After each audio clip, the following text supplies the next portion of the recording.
Niaje? Ushatoka? Umetoka? What? Shida ya manyo inanipatia pressure juu ya kushinda ukiset zote. Hapo tu. Kisha set unafaa kujua setting za nje. Unafaa uonyeshe.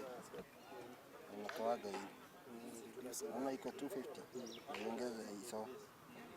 Hizo si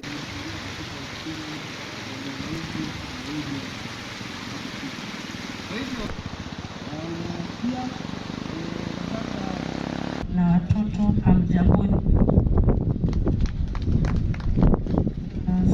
Mpango anasema asante. Karibu kwetu.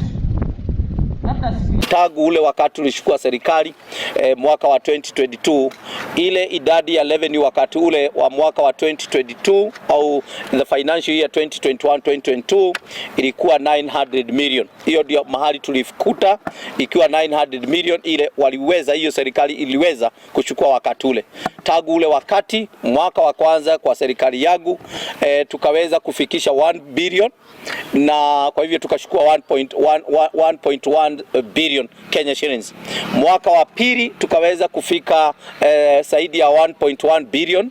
Mwaka wa tatu tukafikisha 1.2 billion Kenya shillings, na huu mwaka ndio tuna celebrate kwa sababu hata ile target tulikuwa tumeweka kwa budget yetu ya 1.35 billion Kenya shillings tumeweza kusurpass au tumeweza kuzidi kwenda mbele au juu ya ile target yetu, na kwa hivyo mwaka huu tumeweza kufikisha 1.36 billion. Kwa hivyo tumeongezea na 15 million. Health ndio imeongoza na jia kubwa sana.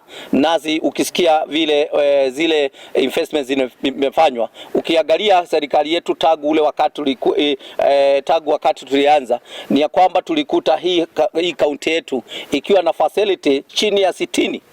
Leo hii tuko na facilities za health 101 facilities, na ukienda kwa Nanyuki Hospital na kule kwingine utaona how we have enhanced the services. Tena utaona wale staff wameongezeka, wale tumeajiri, na kwa sababu ya zile investments tumeweza kuwekeza kwa health, ndio naye inaendelea na kuongezea kupitia kwa revenue, kwa sababu ya zile services tunaendelea na kufanya. Na ya pili ni mambo ya biashara, mambo ya traders nao, kwa sababu ya ile pesa hata tunaendelea na kuwasaidia. Kuna wale wanakuja kwa cooperative revolving fund, kuna wengine wanakuja kwa Laikipia enterprise fund, na tena kwa zile masoko zile tumeweza kuenhance, kupatia watu comfort, mambo ya sales yard ile tumetengeneza soko za ng'ombe kule wanaweza kuuzia ng'ombe zao, nayo kupitia hayo, kwa sababu ya creating that conducive environment for marketing of their livestock, naye imeongezea ushuru.